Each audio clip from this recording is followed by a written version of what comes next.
Good afternoon, welcome to the UK Column News. It is the 15th of October 2014 and it's just gone 1 o'clock. Myself, Louise Collins, Brian Gerrish and Nick are here in Plymouth on a horrible, miserable, rainy day. I don't know what it's like the rest of the country. Do you?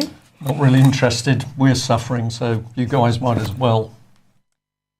Okay. I'll be told off for that. Can I just say to Kevin in South Wales, I haven't forgotten you.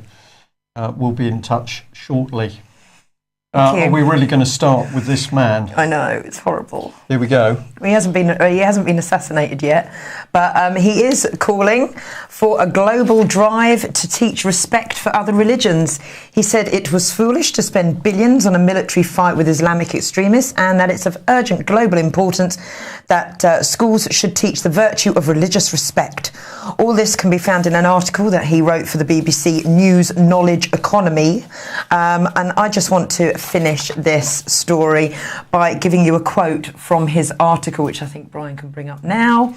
And he says, all the security measures and all the fighting will count for nothing unless the intolerant ideas that feed into extremist violence were challenged. Well, it's a shame you weren't challenged, Mr. Blair. Well, the man who created it. Exactly. So he creates the problem and then he stands up. Of course, if we look at his spiritual, religious values, his main aim at the moment is to get more and more wealthy, collect those houses, collect the millions. But, start the violence and then stand up on a world stage. Just put that picture on just to remind him of what he is like, if we can get it back. There you go. There he is.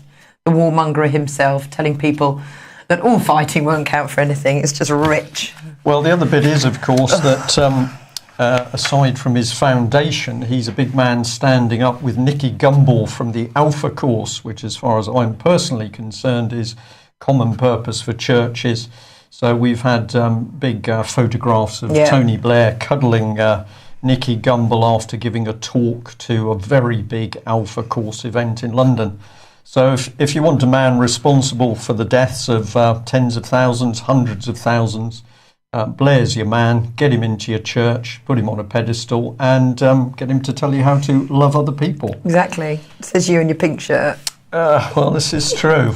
Well, this is going on behind the scenes. A very, very interesting article in the Mail about chemical weapons in Iraq.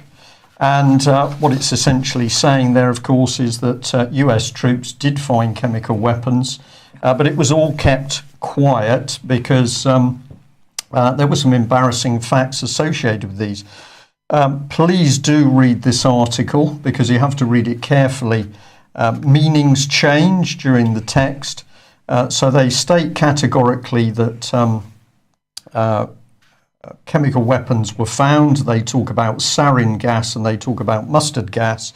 And then later on, there is a single line which said, well, actually, the overwhelming majority of the weapons were mustard gas. Well, of course, that is not a weapon of mass destruction. It's got a relatively limited kill zone on the battlefield, to use that unpleasant term. So most of them were mustard gas. And then the embarrassing fact for the Americans was that these had all been created back in the 1980s. And who had helped create these? Oh dear, it just happened to be the American defence industry. Incredible. So because the weapons didn't fit the requirement to talk about chemical weapons, weapons of mass destruction, George W. Bush just made sure that that little report was dropped. So think about those facts emerging over chemical weapons in Iraq and consider the story we have consistently been told over weapons of mass destruction, chemical weapons in Syria. And of course, we've seen the British government and indeed Brooks Newmarks pushing for an assault on Syria and President Assad on the basis of these chemical weapons. To date, we have certainly not seen any irrefutable proof that it was Assad that used these weapons. If anybody out there is sitting on a report which proves that was the case, we'd be delighted if you direct us to it. Exactly. So lies, spin and propaganda in order to get more violence in countries overseas, so that Tony Blair can stand on a world stage and lecture us on how we need to be suitably tolerant in our religions. Well, the next scare, of course, is Ebola. And the Telegraph here has got a very interesting article. If you watch or go to see this online, you can click on the video. And here the captain, I think it's Captain Eagle from RFA, Royal Fleet Auxiliary Argus, talking about what he's going to be doing on his departure to Sierra Leone. And you can actually hear and see part of the briefings on board the ship as to the dangers of Ebola and how they're going to protect the sailors and the Royal Marines who are going to be put ashore. How do you think the guys on the ship, the crew, are going to be feeling about being taken over there for this crisis? Well, it's one of the reasons to have a look at this online, Lou, right, because okay. you can see in quite a large space on board the ship members of the crew sitting for this briefing, and you look at their faces and they just have a particular look, which I'm going to say from my own service days I know, and it's almost like, what is this? You can almost read that these guys are saying, what exactly is going on here? So there's a lady in civilian clothes briefing. I read the article reasonably quickly, but I couldn't see her named or identified. So is she a government medical advisor? I don't know. We've simply got a lady in plain clothes, as it's known in service jargon, briefing on Ebola. If we can bring that one up on screen again, Nick. This is the interesting thing that, of course, Philip Hammond, Defence Secretary here, is, Foreign Secretary, beg your pardon, is making some statements. So the decision to send RFA Argus to one of the worst hit of the African countries comes as he declared Ebola, let's see what he says, an unprecedented threat that knows no borders. So he's being unbelievably cutting there. This is incredibly dangerous. It knows no borders. But then this is what he goes on to say. We have to get ahead of this disease, but if we get ahead of it, if we rise to the challenge, we can contain it and beat it. We know how to do this. It's not complicated to do. It just requires a large focus of resource and effort to deliver it.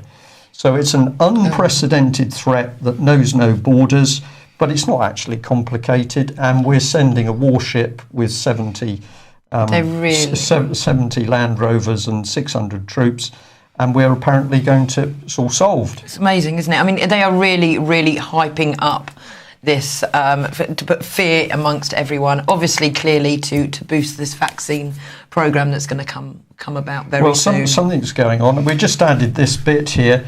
So this is it. We've got this unprecedented threat, knows no borders, but we can contain and beat it. We know how to do it. So the question is, why is the government telling us we're all going to die from Ebola alongside millions of other casualties? Where is this coming from? I don't know. And I want to see pictures of all these. Now we're hearing some nurses, she's in hospital, a 26-year-old nurse is in hospital. We haven't actually seen, we've seen pictures of this woman with her dog, but we haven't seen these people in the hospital.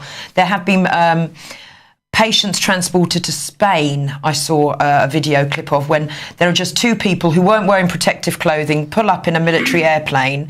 Then you've got about 5 people in all the white suits. But the people who are inside the plane with this supposed Ebola patient aren't wearing any protective gear at all. But then you've got the big thing with the ambulance turning up and these 5 men in the big white suits and everything else. But the 2 guys are on the plane and getting the trolley out of the plane, which you can't actually see anybody inside this canister thing. Yeah. But they've got no protective gear on at all. Well, I think it's just such a media hype, putting fear amongst everyone. And it's clear it's just for people go and get this vaccine. And all we're hearing is from messages and links that I'm getting said, do not take this vaccine. But then what's going to happen if people don't take the vaccine? Threats will start. Yeah. Emphasise what you say. Picked this one up from the Metro. So here we've got a London hospital. These are the words: thrown into chaos after Ebola patient walks into casualty. What do they have to say? Well, unprepared, panicking staff at Lewisham Hospital allowed the patient to use communal toilets to have visitors, despite the risk of infecting others. So this is what's being claimed. The staff failed to follow correct procedures to deal with a deadly virus, despite high-profile NHS drills. So how many people have suffered? And let's remember, it's not complicated. So according to Mr. Hammond, it's not complicated. But here we've got a man supposedly with Ebola, walks into a hospital. They treat him as though he's got a little bit of flu, and nobody's died yet. It's Lewisham as well. I hope Bill Maloney's keeping safe. I hope he's out and about wearing his white protective suit. I'm sure he is. So, what's happening in the world of paedophiles? OK, so yesterday, a 67-year-old man was arrested and held in Dorset of suspicion of historical child abuse investigation surrounding paedophiles in Downing Street.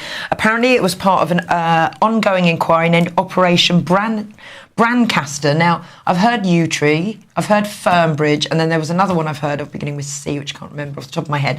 But this is a whole new name thrown into it. Again, they are also saying it's come out of Simon Danzak's book after he made the awareness, but I haven't heard of Operation Brancaster before.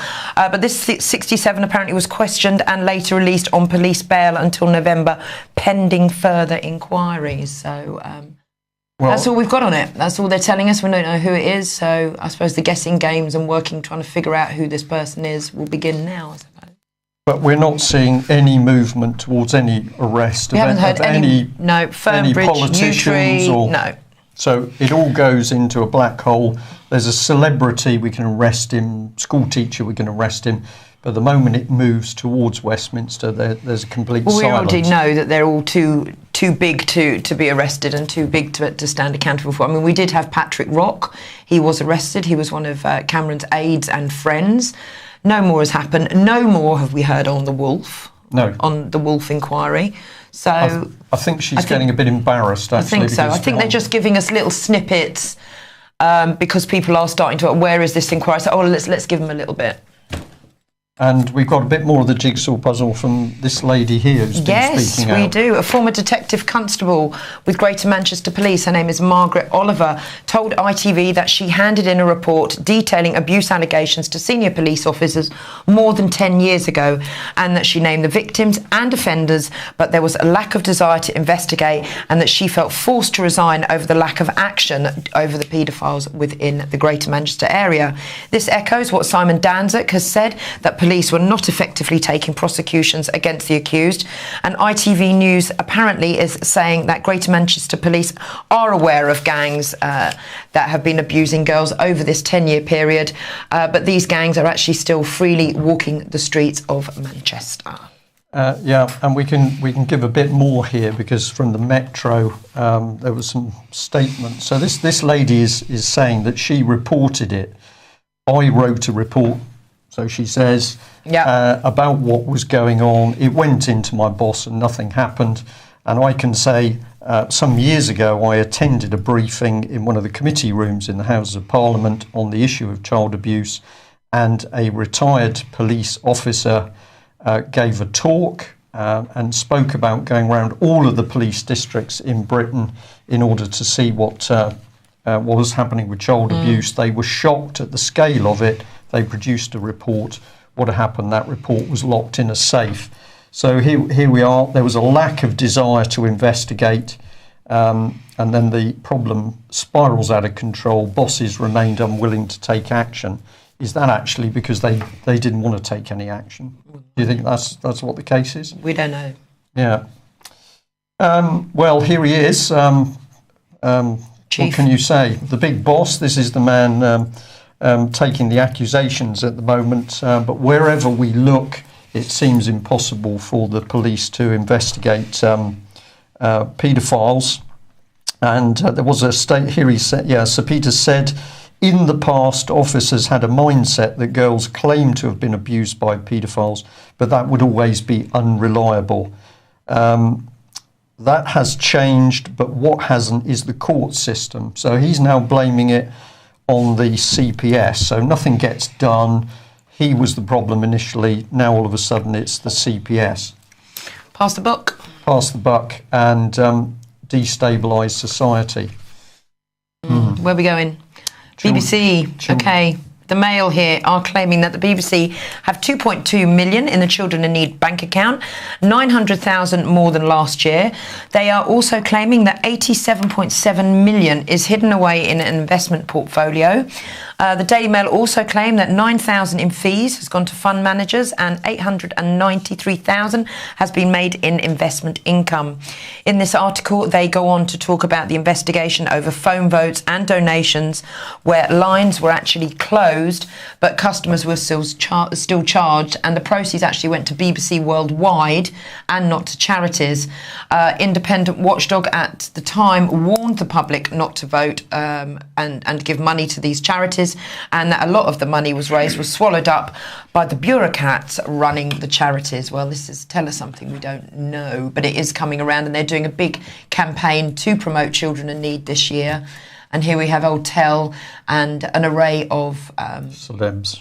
Yeah, idiots in evening wear trying to promote the old children in need. Everybody, with your cash. Everybody is out there for the care of children, raising money to look after children. We've got all of the child protection system. We've got the child protection charities. But when in front of our faces we have thousands of child abuse victims, well, all of a sudden the police don't seem to be able to do anything. Our MPs are absolutely brilliant because their little excuse is, oh, well, the crime didn't take place in my constituency, so I can't help. So that's the standard of British politicians at the moment. Somebody's been murdered, well, no good coming to me because if it wasn't in my constituency, not my problem. But of course, we've also been looking at other charities and the amount of money they've been handling. Action for Children, one of them, I think with a turnover of about £198 million. So children very profitable for care, for fostering, etc. And of course, Core Assets is another very, very big one. And I think they're on a turnover of about 138 million.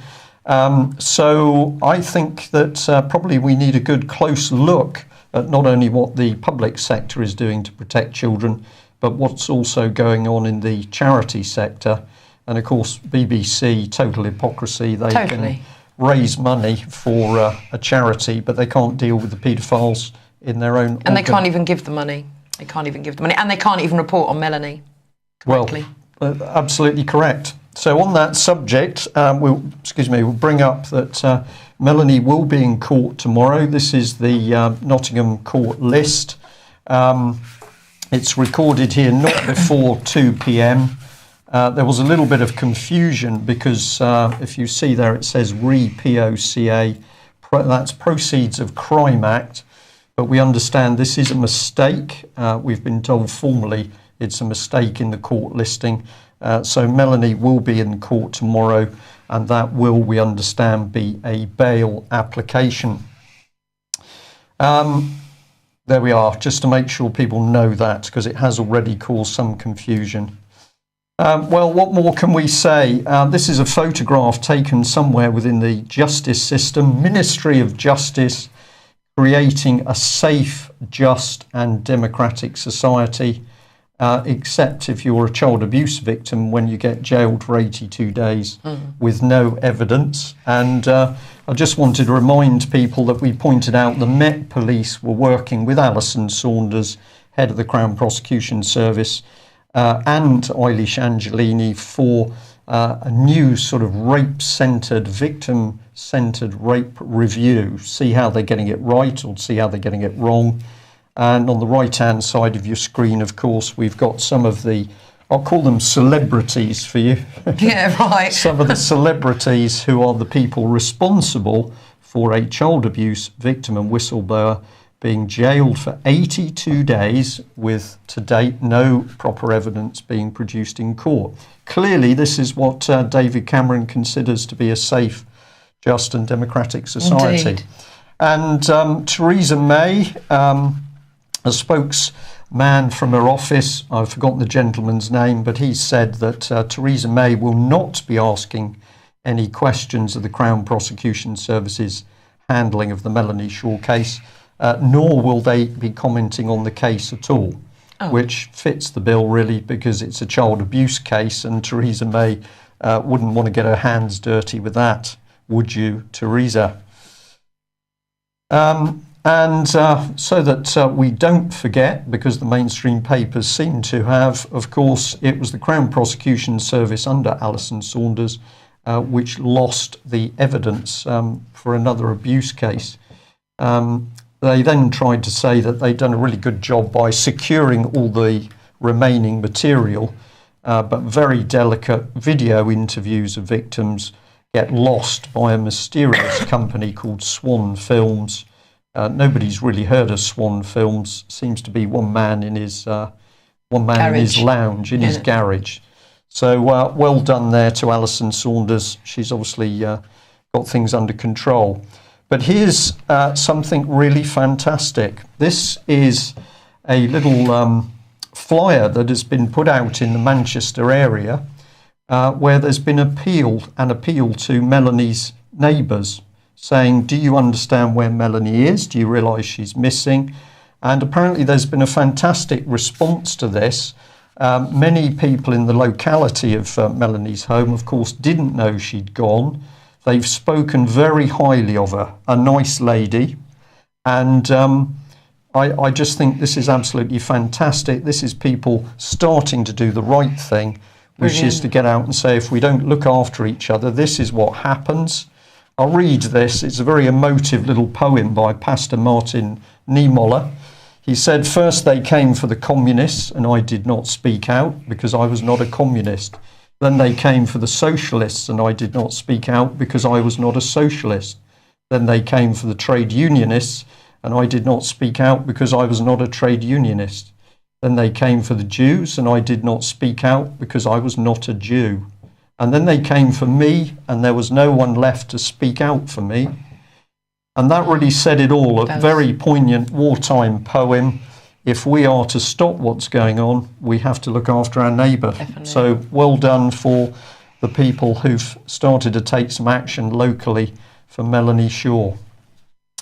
I've got a series of pretty graphic articles on the police here, which I think are necessary because we're seeing something very, very dark happening across the world, but also in UK.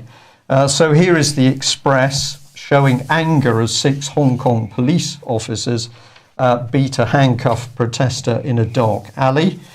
So the little clip is supposed to show 6 police officers taking somebody into a dark alley to beat them up. Well, my thought on that is, why bother to use a dark alley? Because if you go on the streets of Britain, you can watch police simply do it in the daylight. Yeah. And isn't it remarkable that the Express can report on somebody being beaten up in Hong Kong, but they can't report on a child abuse victim who's been incarcerated with no evidence and treated appallingly in a British prison? So we've got selective reporting by the mainstream, and you've been pointed out quite rightly that you don't have to beat people with sticks, because if it's UK, you can shoot just them. Taser them. Yeah, tasers have been used 10,488 times within 12 months, which the Telegraph are claiming is up 13% on the previous 12 months.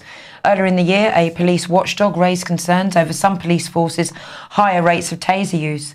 The IPCC did an analysis into tasers and found Staffordshire had the highest number of incidents with 33, compared to London and Diffid that only had just 2. So I wonder what it is about Staffordshire. They are currently investigating why 2 teenagers with severe learning difficulties were tasered and stunned by police in Plymouth. Yeah. And something which we can say, we haven't reported on this before, but on the internet, if you go looking for tasers safety, also put in Birmingham Heartlands Hospital, you should find a PDF report where a doctor was paid in order to write a report on the safety of tasers.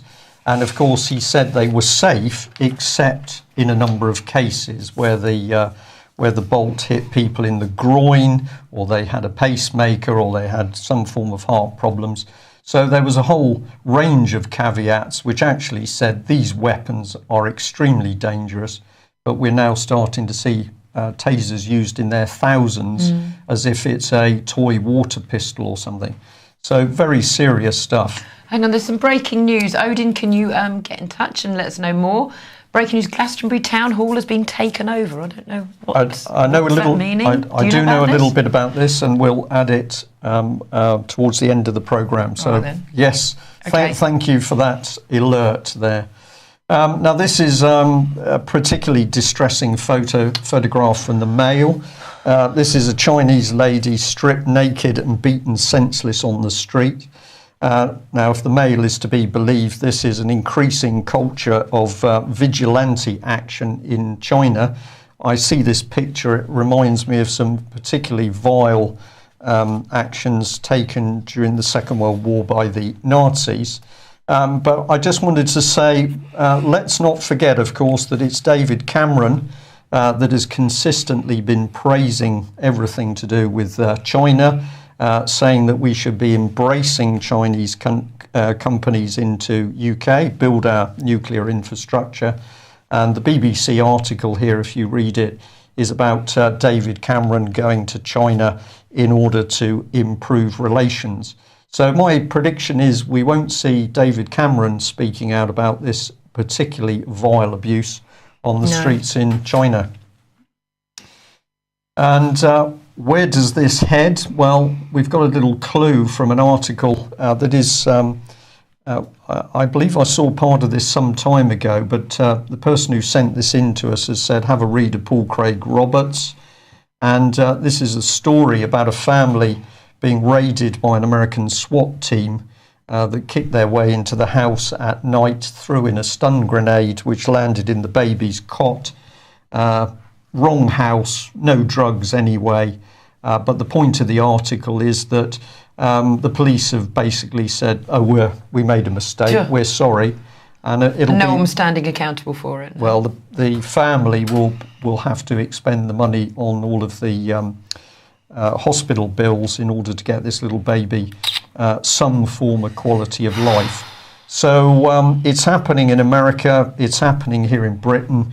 There's an underlying, very unpleasant political ideology. It's police state brutality. And here the man in charge is David Cameron, of course, ably assisted by Theresa May. And if you stand up to be counted, maybe you're at risk. Right, OK. So here is a slide, if we put that up, dating back to July the 24th, 2013. And it's warning activists and people within the alternative media to be careful after Luke Radzowski from We Are Change, I remember this incident really clearly, was sent a malicious email with attachments to child porn. Luckily, Luke was brave enough, he read through it, and he didn't open the email. The attacker warned Luke that they planned to set him up with child porn along with every other person in the alternative media. In this article, they say that Stuart Rhodes from Oath Keepers and Dan Johnson from People Against the NDAA say that they were also targeted with having child porn installed on their computers. The final paragraph of this article says that it is a warning to all activists to be extra vigilant as the establishment attempts to discredit and imprison those who seek the truth. Now, the question I need to ask is, could this be the case for no other than UK's very own Chris Spivey? Can we put that slide back up? Just missed that. OK, Chris was on our show last week, mine and Danielle's late night show, No Hold Barred. I actually got cut off halfway through the broadcast and I couldn't get back on. We'd only discussed what got him into doing his writing and some other issues of stories he's covered. We never got onto his arrest, but Danielle continued on with the show. Chris said he was writing a blog about his arrest and what had happened. Here he is pictured with his daughter, Stacey, who she came on the air as well, and her son, Tegan. Now, I urge people to go and read. Chris is going to be on the show here tomorrow to discuss what's going on and what happened to him and the things that they're trying to put on him.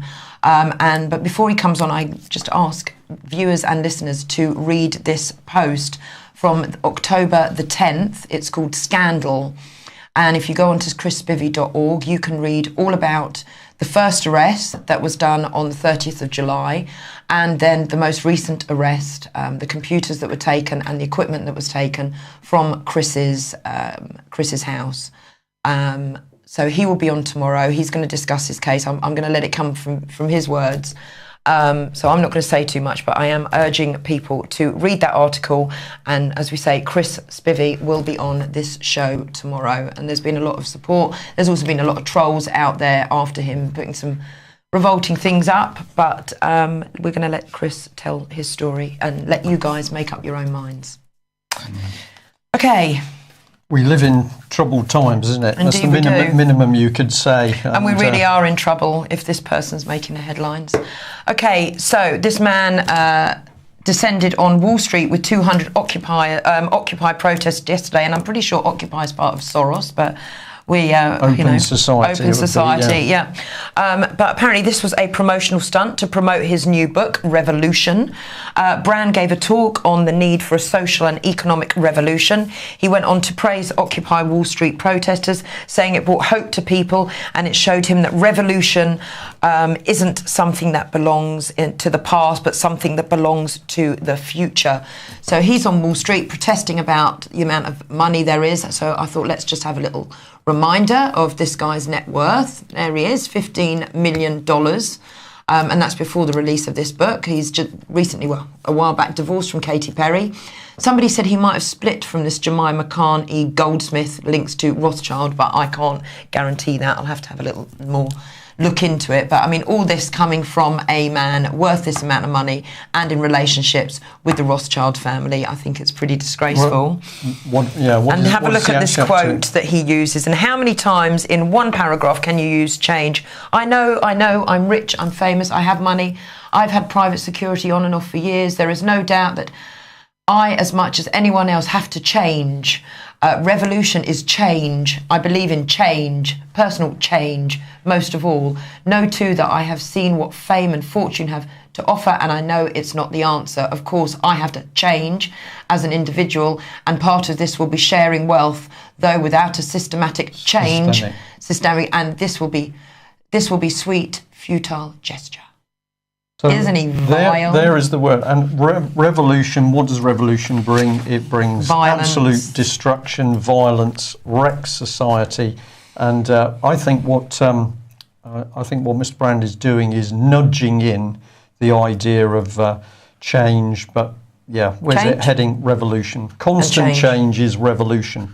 And of course, that is what we're seeing. And both David Cameron's Conservatives and Miliband's Labour, with little Nick Clegg in the background, of course, supporting Marxist Saul Alinsky doctrine within their respective political manifestos. So we don't need to make it up. We see at the moment the country has been broken apart. Now, probably that's a good time to mention, we will give a full report on this tomorrow, but we understand that local people in Glastonbury decided to really take the battle to the establishment. So they were in I think it's the council chambers, challenging the council on everything that they are connected to. So we have the undermining of common law, we have the ignoring of our constitution and constitutional rights, and of course we have the total fraud out of money created from nothing. All of the local officials in the Glastonbury area, I understand, have been informed of what's going on, and they were then told to actually sort it out.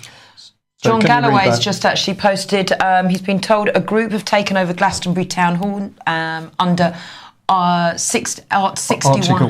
61 of Magna Carta with the blessings of Duke of Rutland. Okay. So we will give you a full report on that tomorrow. What I do know is that everything that's been done has been done peaceably, which is peacefully, which is a very, very important thing. But we are getting to the stage where people say it's no good sitting and sending an email. We need to actually get in the faces of the individuals controlling things. So before we give you a reminder on the conference, I'll just say the good news is that the UK column is being published as we speak. So a new edition of the UK column will be available in the next few days. And it's particularly targeted to dovetail in with the conference, which we should be able to bring up on screen. So here's the health part, which is actually Sunday. I've actually got Graham Dowing on my Monday show talking about that, and he's going to be on next week's No Holds Barred as well. So it should be interesting. All right, that's excellent. And what are we seeking to do? Well, we're going to be looking at what is happening, what the actual causes are, and then, of course, what we can do to stop this blatant destruction of our nation, society, families. Yeah, you just look at the politicians, though, don't you? They all appear to be squeaky clean, but the reality is a very, very dark bunch of people. Criminality, lies, cheating, selfies in paisley pyjamas, very popular at the moment. Or underpants. Underpants. And what are they really hiding? The wide-scale abuse of children. So something needs to be done to clean up Parliament. And if they're successful in reducing freedoms further with more EU legislation in November, we're going to be in a very serious situation unless we act. So T-shirts, bumper stickers, leaflets, all available from carol@ukcolumn.org. There are places, I think there's still rooms left at the hotel, but I think you have to go via the website, don't you, to book it. Because otherwise the hotel, if you phone the hotel directly, they will say the rooms are booked because we have them being reserved.